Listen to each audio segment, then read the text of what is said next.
Jotting down new ideas, planning, and scripting YouTube videos can get a little hectic. I was previously using Google Keep to write down all my notes and scripts, but after a while, the functionality was too simple for my needs. And now that the powerful, well-known productivity app Notion is free to use for personal use, I've switched to using that.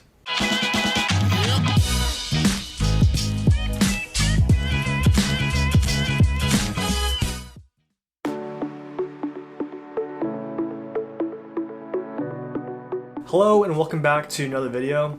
I'm Jerry, and if you're new here, I do videos on lifestyle, tech, and productivity, so please consider subscribing to my channel. On to Notion. Notion is a very powerful app, and it comes with a lot of templates for note-taking, to-do list, travel planning, and the list goes on. In this video, I'm going to show you how I use the application to plan, script, and stay on top of my YouTube videos.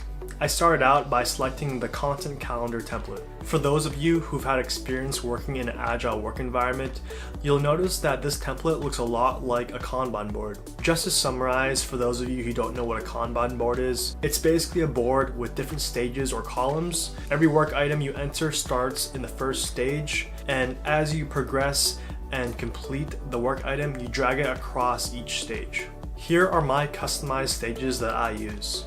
I have the initial idea stage, scripting in progress, in review/filming, next is editing, and lastly, uploaded to YouTube.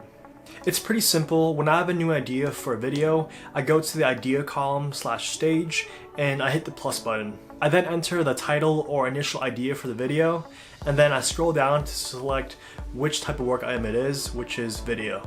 With the Notion video item template, it comes with different sections where you can fill out different information, but I mainly use the shot list and the scripting section. When I'm ready to start scripting the video, I'll drag the work item to the scripting in progress stage. Once scripting is done, I'll move that work item to the in review/filming stage. I'll start filming, and then once I get all the footage for the A-roll and B-roll, I'll then move it to the editing stage. Once I've finished editing the video and it's all exported, there's only one thing left to do, which is upload it to YouTube. Once the video has successfully been uploaded to YouTube, I'll then move the work item to its final stage, which is uploaded to YouTube.